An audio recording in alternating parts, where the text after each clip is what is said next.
Congruence in right triangles. Before we begin the notes, I want to review what a right triangle is and the names of the parts.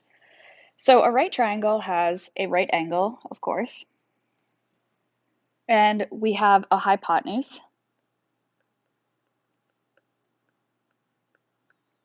The hypotenuse is always across from the right angle. Then we call the other two sides legs. So we call them legs of the triangle, two legs and a hypotenuse. And I'm going to just write a note in this box because it is important. The right angle always points to the hypotenuse. And that's what I drew right here, this arrow.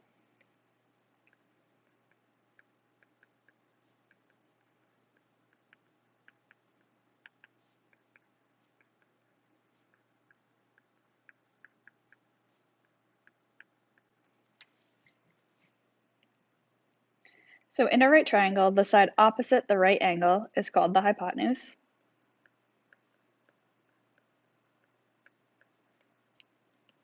And its longest side in the triangle, it is the longest side in the triangle. However, the other two sides are called the legs.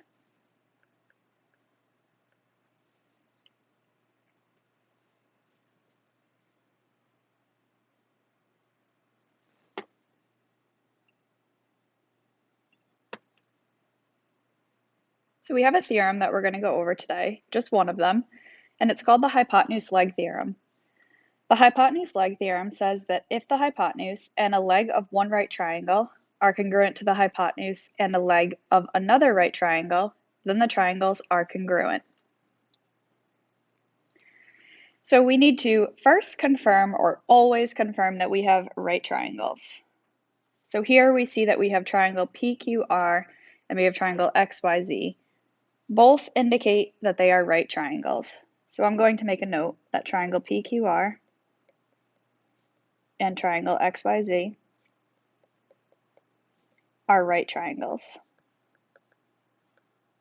And I'm going to abbreviate triangles with the symbol. Next, based on this description, you have to have the hypotenuses congruent, which here you can see each hypotenuse across from the right angle is congruent between the two triangles. So I'm going to say segment PR is congruent to segment XZ. And I'm just going to make a note, congruent hypotenuse.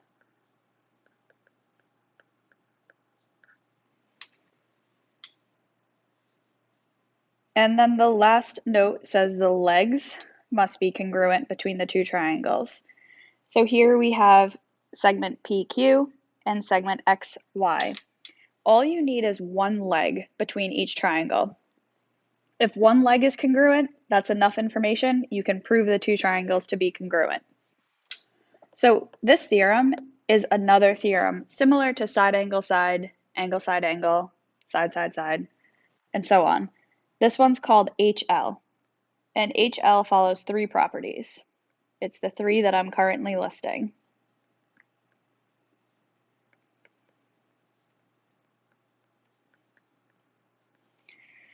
So in order to use HL theorem, you have to follow, or you have to prove that you have three parts. It's the three parts we just proved here, and at the bottom of your note sheet, I listed them for you. So the first thing you want to prove is that you have two right triangles. The second thing that you want to prove, like we did above in orange, is that the triangles have congruent hypotenuses. And then the third thing that you want to prove is that the triangles have one pair of congruent legs, which is what we did above in purple.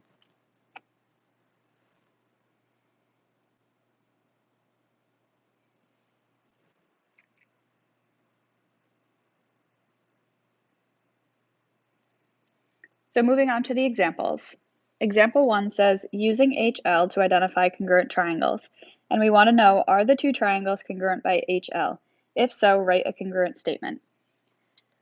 So I'm going to make a list. I'm going to list the three things that we need.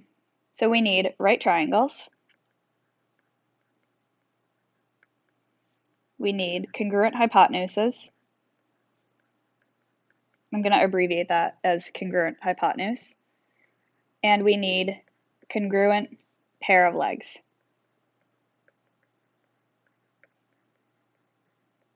I'm going to use that as a checklist when I go through this. So we need to confirm that all three of these conditions are met. Let's start with right triangles. Can we prove that we have two right triangles? Yes, we can. So I'm going to check that off. Can we prove that we have congruent hypotenuses? So the hypotenuse is across from the right angle on each one of these triangles. As you can see, both of them have a length of 10 for their hypotenuse. So these two triangles have congruent hypotenuses. We can check that off. And lastly, we need to prove that the triangles have one congruent pair of legs. You can see that we have a leg on each triangle that has a length of 6, which means those legs are congruent, and I can check that off my list. So now that I proved that the three conditions were met, I'm going to write a congruent statement. Make sure you list your triangles in the same order. I'm going to say triangle ABC is congruent to triangle DEF, and my reason is by the hypotenuse leg theorem. I'm just going to say by HL.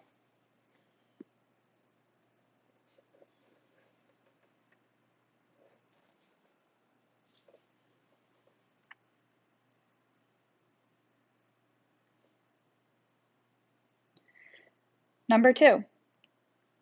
Let's go through our checklist for number 2. Do we have two right triangles? So notice that your triangles are connected by a common side. We have the triangle that I just highlighted in purple, and we have this triangle that I'm highlighting in green. We can see that the purple and the green triangle both have a right angle, so I can check that off my list. The hypotenuse of each of these triangles is across from the right angle, and it just so happens that these two figures share a common side, which is your hypotenuse. So we can say that they each have the same hypotenuse because essentially it is the same side. And lastly, we can see that we have, one pair of legs congruent between the two triangles. So we have one congruent pair of legs.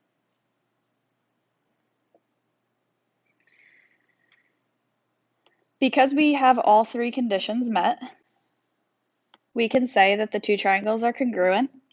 And when I write my congruent statement, I'm going to list the triangles as WXY,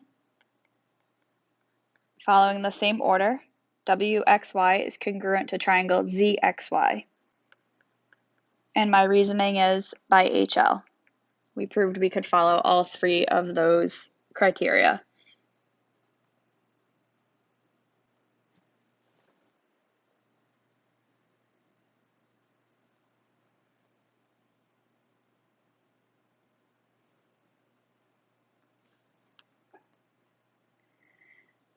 The next example set is missing information, and the directions tell us to find the information needed to prove the triangle is congruent by HL. So we need to list what's missing based on our three criteria that we're following. Number 1, do we know if those two triangles are right triangles? And based on this model, it looks like they are, but we do not have the symbol that tells us that they are. We're missing the symbol. So right away, that's what you're missing. You need to know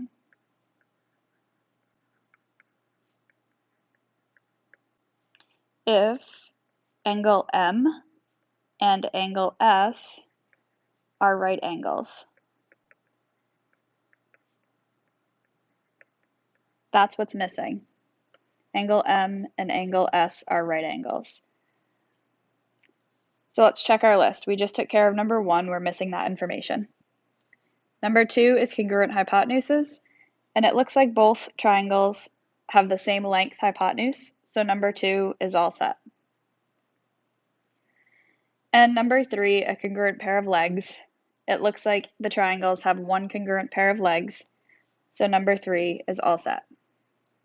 all that we're missing is the right angles.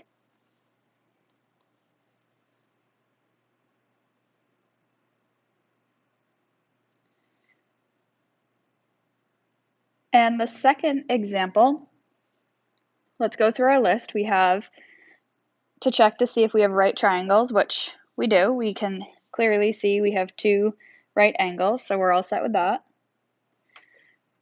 Remember that the hypotenuse is always across from the right angle, and it appears that these 2 triangles share the hypotenuse, so we do know that we have congruent hypotenuses. But we are missing a congruent leg, so we either need to know that WZ is congruent to YX,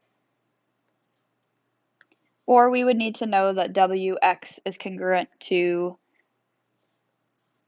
YZ. So we're missing 1 pair of congruent legs.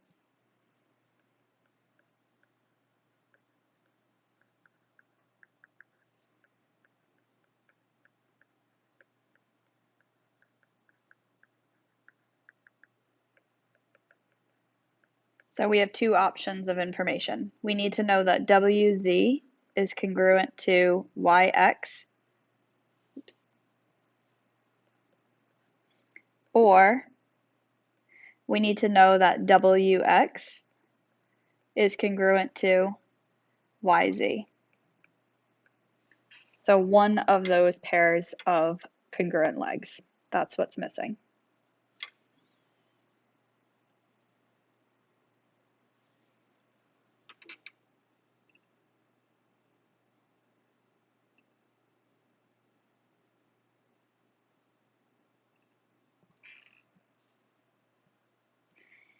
And for the last example set, we are following the directions that says, from the information given, determine if the triangles are congruent.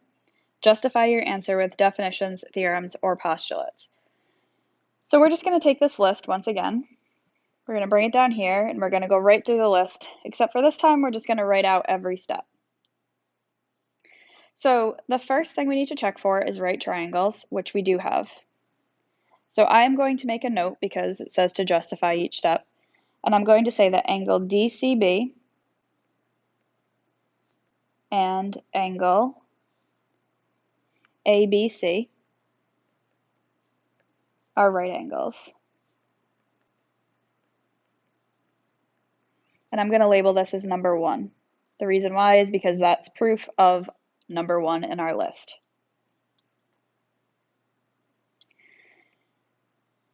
Number 2 is going to be proof of congruent hypotenuses. And the congruent hypotenuses would be across from the right angle, which we can see are marked as congruent. So I'm going to label that as segment AC, is congruent to DB. And the reason why, I'm just going to say that's given to us. And that takes care of number 2.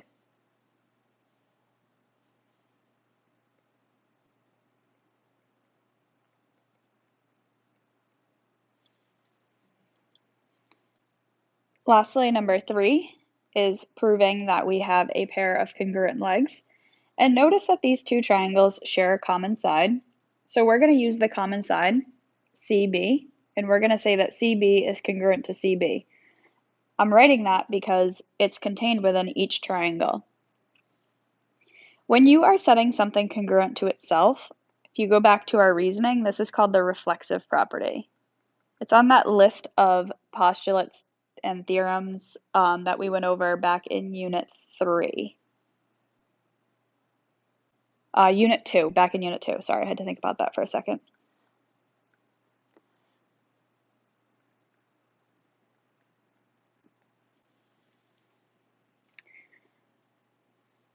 Statement 3 proves our third piece of information. So now that we have all 3 pieces of information, I can say that triangle ABC is congruent to triangle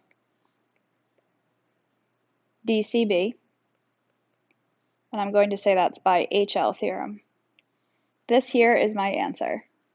Okay. I supported it with all of these reasons, but ultimately we proved the triangle is congruent by HL.